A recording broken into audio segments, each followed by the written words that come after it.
सभी लोगों को नमस्कार। सुरमुन क्लासेस में आपका स्वागत है। आज हम आपके लिए लाए हैं करंट अफेयर से संबंधित कुछ महत्वपूर्ण टॉपिक्स और इसमें हम बताएंगे कि हाल फिलहाल हमारे देश दुनिया में क्या हो रहा है ताकि आपको करंट अफेयर से संबंधित जानकारी मिल सके और एग्ज़ाम में आप सही उत्तर दे सकें। तो सबसे पहले आया है आदित्य L1 अपडेट। जो आदित्य 1 है हमारा, यानी कि L1 की सूर्य मिशन जो हमारे देश के साइंटिस्टों द्वारा किया जा रहा है उसके संबंध में अपडेट है। ये क्या है आदित्य L1? अगर पूछा जाए क्वेश्चन में व्हाट इज आदित्य L1 तो बताएंगे सूर्य मिशन से संबंधित है। ये सूर्य के लिए भारत का पहला मिशन है। आदित्य L1 का मार्ग सुधारा गया।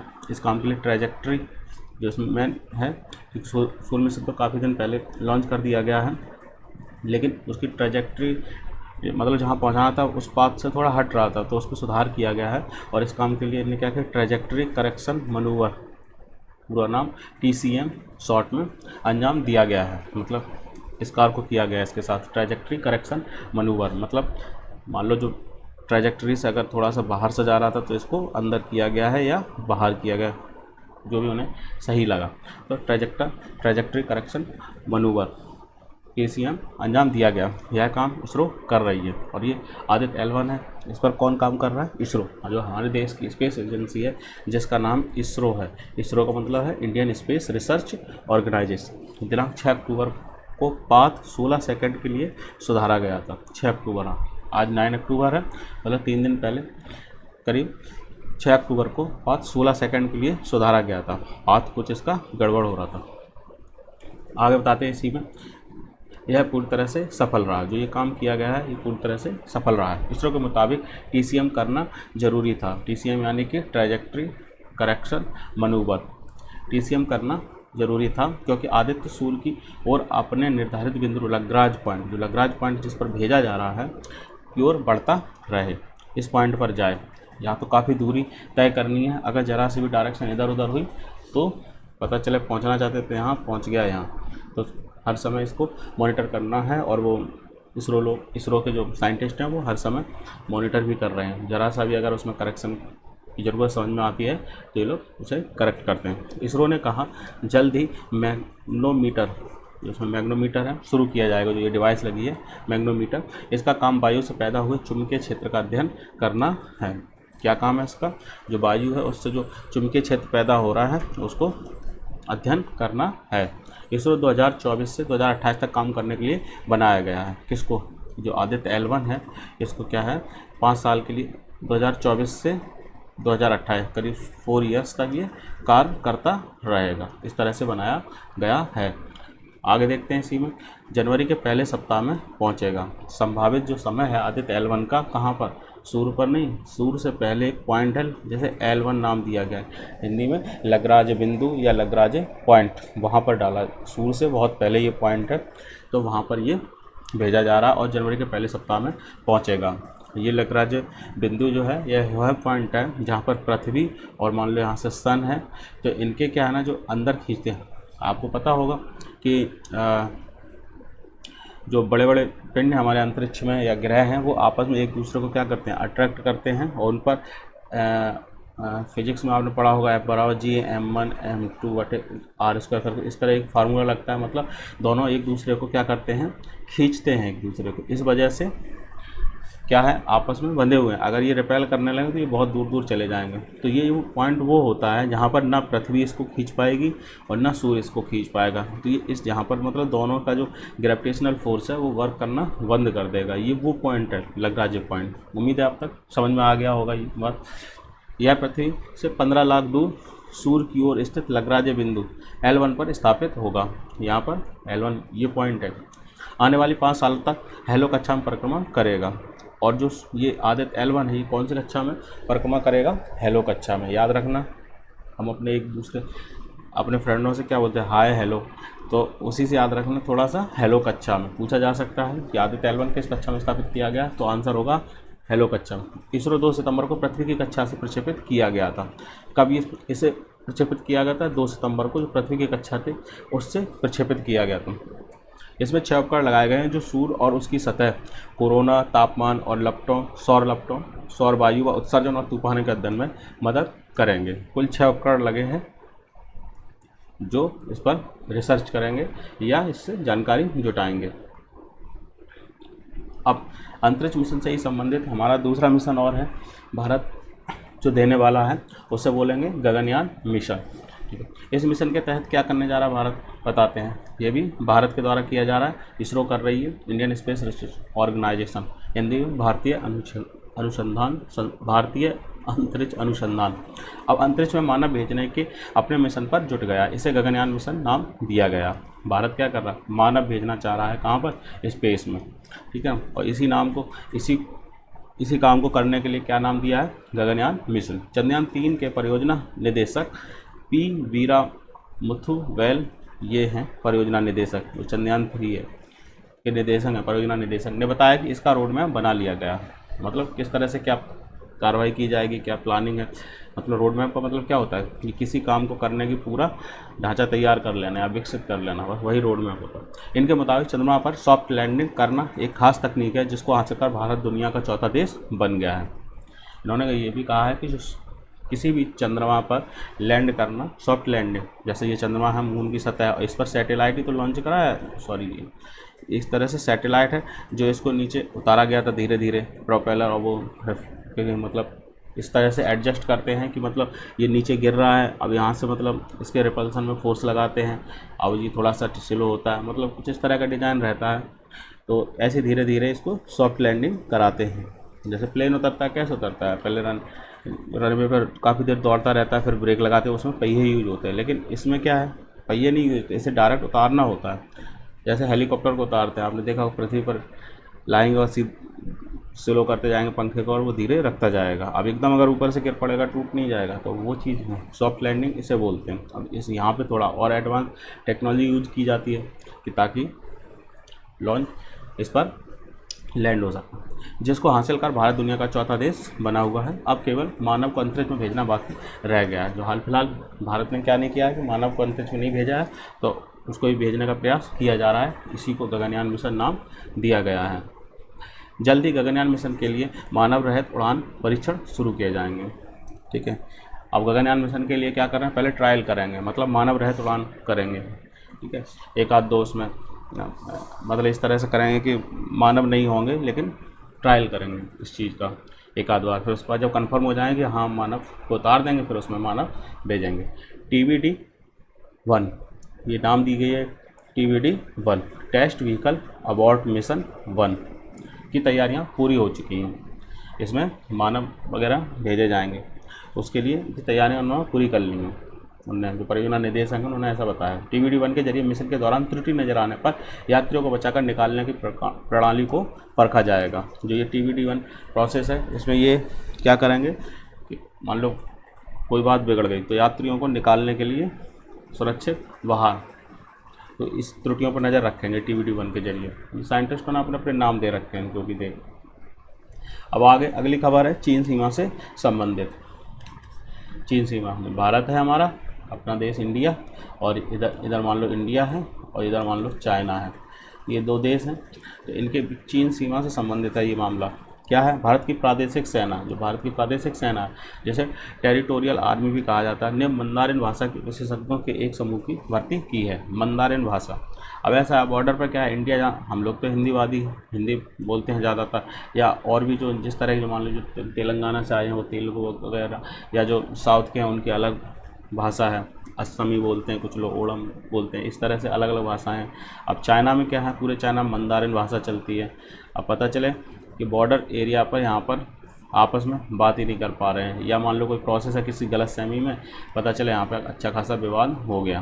तो इसलिए भारत क्या करने वाला है कि जो सेना है, सेना में कुछ लोग ऐसे, या प्रादेशिक सेना जो है इनके टेरिटोरियल आर्मी, उसमें कुछ ऐसे लोगों को समूह की भर्ती की है जो मंदारिन जानते होंगे। ये आपको पीछे बैकग्राउंड में दिख रहे हैं, ये सिंबल मंदारिन भाषा के ही हैं, क्योंकि हमारी तो भाषा क्या है, हमारी देवनागरी है, हिंदी देवनागरी, हिंदी में देवनागरी, जिस पर हम ये बोल लिख रहे हैं, ये सारी देवनागरी ही लिखी हुई है। लेकिन इनकी क्या है, मंदारिन। अब इस सिंबल का उनका मतलब है कुछ, जो भी मतलब हो, हमें तो नहीं आती है।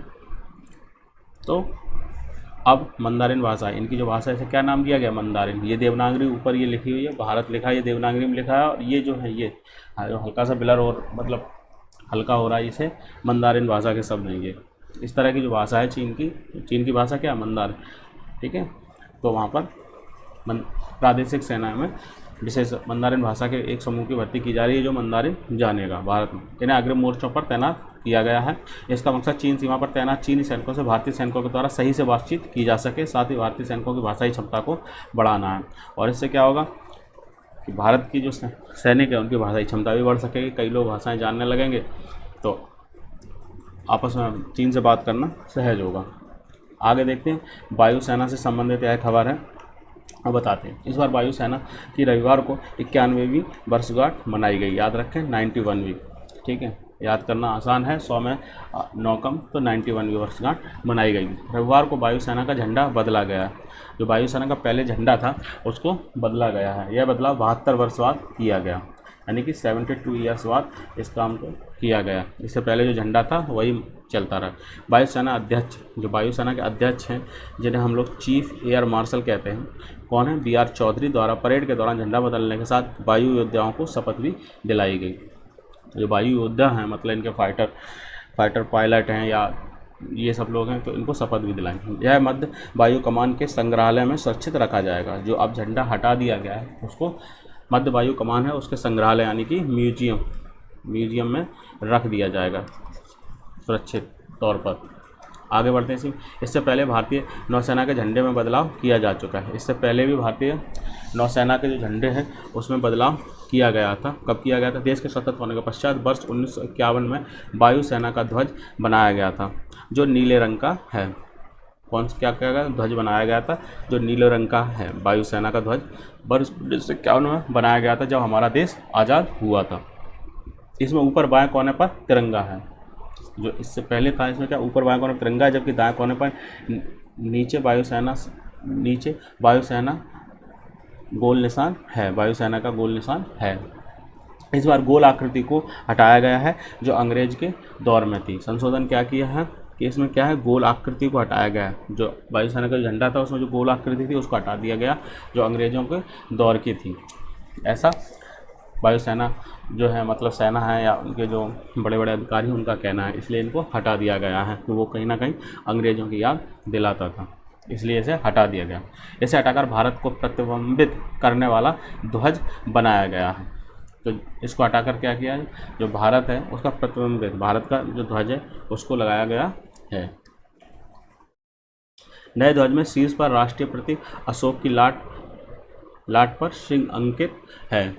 जो नया ध्वज है उसमें क्या है, शीर्ष पर मतलब टॉप पर क्या है, राष्ट्रीय प्रतीक जो अशोक है उसकी लाट पर सिंह अंकित है। ये देखो ये सिंह अंकित है। आप देखिए नीचे, जिसके नीचे देवनागरी में सत्यमेव जयते लिखा है। जो ये जगह है खाली होगी इसमें, यहाँ पर कहीं पर इसमें सत्यमेव जयते लिखा हुआ है। सिंह के नीचे हिमालय ईगल है। जो ये सिंह है इसके नीचे ये हिमालय ईगल है। ये ईगल का पूरा फोटो है इसमें लगा हुआ। सिंह के नीचे हिमालय ईगल है जिसके पंख फैले हुए हैं, जो भारतीय वायुसेना के युद्ध गुणों को दर्शाता है। ईगल क्या दर्शाता है? युद्ध गुणों को। क्वेश्चन पूछा जा सकता है कि जो वायुसेना है उसमें कौन सा पक्षी है, तो आप बताएंगे हिमालयन ईगल है। दूसरी चीज़ वह क्या दर्शाता है, तो वायुसेना के युद्ध के गुणों को दर्शाता है। हल्के नीले रंग का बलय हिमालय ईगल को घेरे हुए है। तो ये जो बलय है हल्के नीले रंग का, ये बलय का मतलब पूरा क्या है, रिंग, ठीक है, सर्किल नहीं है, ये बलय है। क्योंकि सर्किल तो बिल्कुल होता है एक तरह से और बलय ऐसे करके बनी है, ऐसे करके कुछ बना है। ये थोड़ा सा अंतर है, हाथ से सही नहीं बन पाए। तो ये बलय हल्के नीले रंग का बलय हिमालय ईगल को घेरे हुए है जिस पर लिखा है भारतीय वायुसेना। तो ये वलय है और इस पर क्या लिखा है, भारतीय। ये देखो लिखा, ये वायु सेना लिखा हुआ आप देख सकते हैं। तो ईगल को घेरे हुए क्या है पूछा जा सकता है वायुसेना के नए ध्वज में, तो वलय ना कि सर्किल। ध्यान रखना, सर्किल पर टिक नहीं लगाना, वलय पर लगाना। भारतीय वायुसेना का आदर्श वाक्य क्या है, नव स्पर्श दीप्तम। जो आदर्श वाक्य है नव स्पर्श दीप्तम है।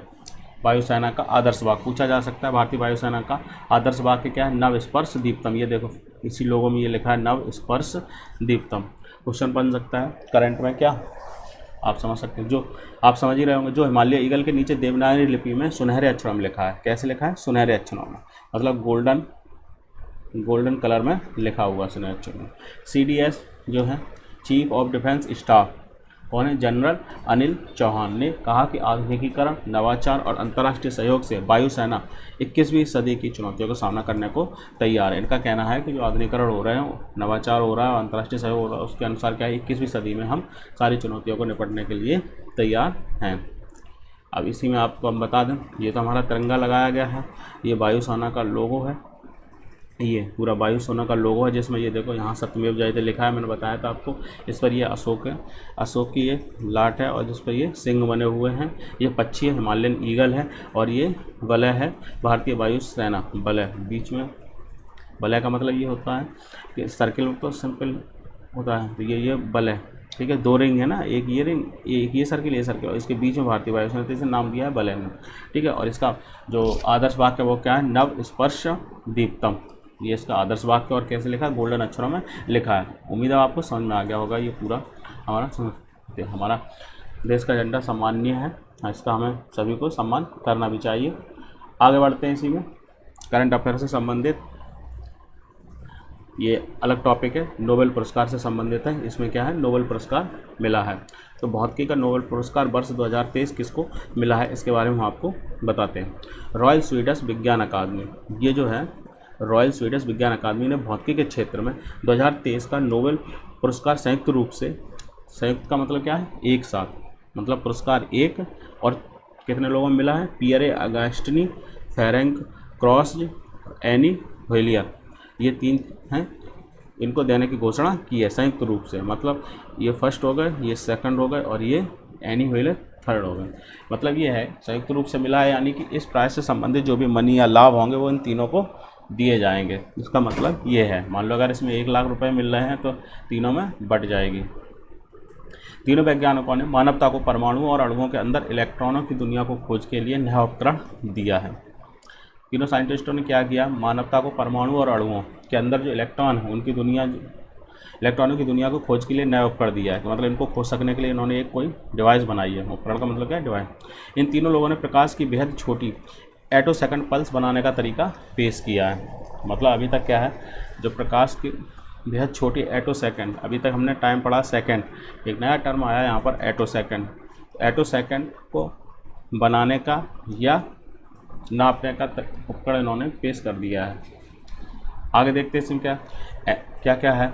एनी व्हीलर भौतिकी में नोबेल जीतने वाली 5वीं महिला है। मतलब अभी तक फिजिक्स में पूछा जा सकता है, फिजिक्स में ये 5वीं महिला है, फिफ्थ नंबर की पूछा जा सकता है कि भौतिकी में नोबेल पुरस्कार कितनी महिलाओं ने जीता अब तक। तो आपका आंसर होगा 5वां। और 5वीं कौन है? तो आंसर है एनी व्हीलर, याद रखना इसको, एनी व्हीलर।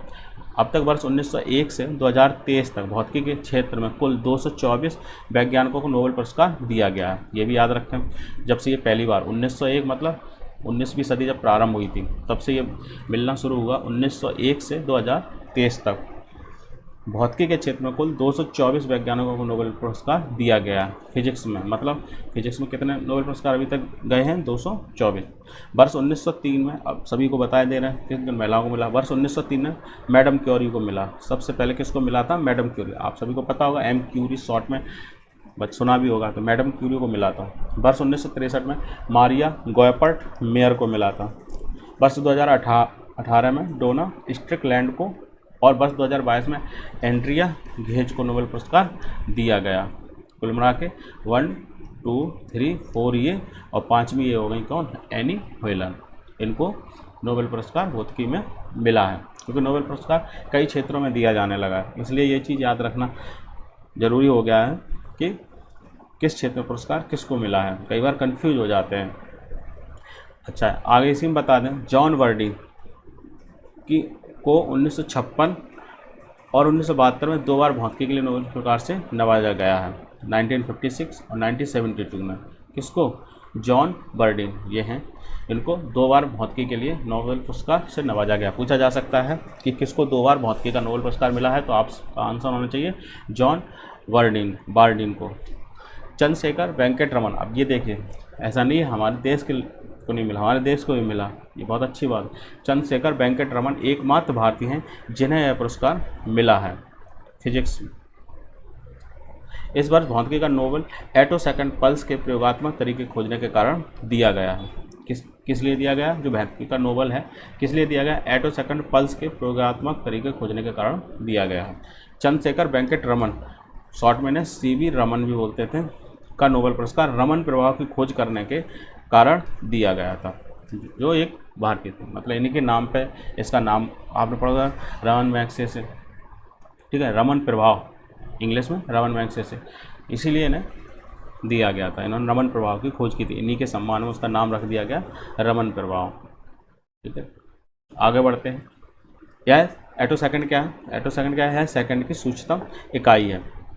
एक सेकंड में उतने ही एटो सेकंड होते हैं जितने करीब 31.71 अरब वर्ष में सेकंड होते हैं। मतलब आप देख लीजिए, एक सेकंड में उतने ही एटो सेकंड होते हैं जितने करीब 31.71 अरब वर्ष में सेकंड होते हैं। कितनी बड़ी वैल्यू है। अन्य प्रकार से कहें तो जितने सेकंड ब्रह्मांड की उत्पत्ति में अब तक बीत चुके हैं उतने ही एटो सेकंड एक सेकंड में होते हैं। अन्य प्रकार से कहें तो जितने सेकंड ब्रह्मांड की उत्पत्ति में अब तक, मतलब ब्रह्मांड जब से बना है तब से अब तक उत्पत्ति अब तक बीत चुके हैं उतने एटो सेकंड एक सेकंड में होते हैं जितने सेकंड बीत चुके हैं। बहुत बड़ी संख्या है। किसी भी अणु में इलेक्ट्रॉन एक एटो सेकंड के 10वें हिस्से में अपनी जगह बदलते हैं, ये बताया है इन्होंने। आगे इसी में बता दें, नोबेल पुरस्कार विजेताओं ने प्रकाश के इतने छोटे पल्स बनाने में कामयाबी हासिल की है जिन्हें एटो सेकंड से मापा जा सकता है।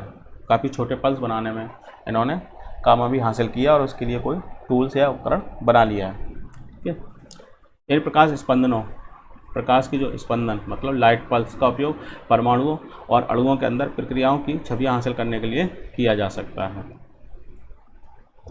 तो उम्मीद है यहाँ तक आज के करंट अफेयर से संबंधित यह टॉपिक आपको समझ में आया होगा। जल्दी आपको नेक्स्ट करंट अफेयर से संबंधित टॉपिक लेकर आएंगे ताकि आपको करंट अफेयर से संबंधित नई जानकारी दी जा सके और आप इसका लाभ उठा सकें। तो थैंक्स ऑल ऑफ यू।